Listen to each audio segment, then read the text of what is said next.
एक छोटे से गांव में राधा नाम की गरीब औरत रहती थी। उसके पास खाने के लिए मुश्किल से 2 रोटी भी होती थी। एक दिन उसे अपने आंगन में चमचमाती हुई एक अजीब सी थाली मिली। जैसे ही उसने उस थाली को उठाया, उसमें से एक मधुर आवाज आई, मुझसे जो भी मांगोगी मैं तुरंत दे दूंगी, लेकिन लालच मत करना। राधा ये सुनकर चकित रह गई और उसने धीरे से कहा, मुझे थोड़ा खाना चाहिए। देखते ही देखते थाली स्वादिष्ट भोजन से भर गई।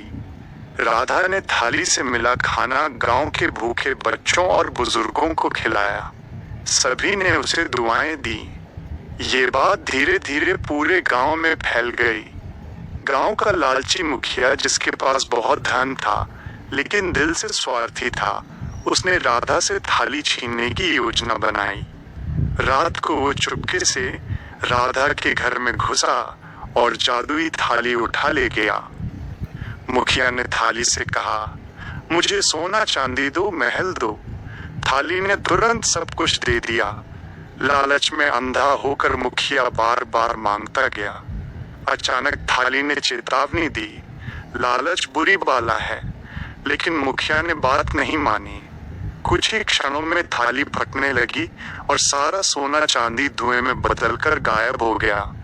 मुखिया के महल भी पल भर में मिट्टी हो गए। सुबह जब गांव वालों ने देखा तो मुखिया खाली हाथ बैठा था और रो रहा था। राधा ने थाली को फिर से अपने आंगन में रखते हुए कहा, ये थाली उन लोगों के लिए है जिनके दिल में दया और सेवा है। तब से गांव में कोई भूखा नहीं रहा।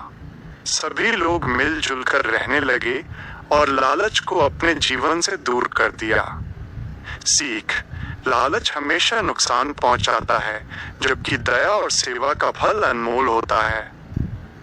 इस कहानी के लिए सब्सक्राइब टू बनता है दोस्तों।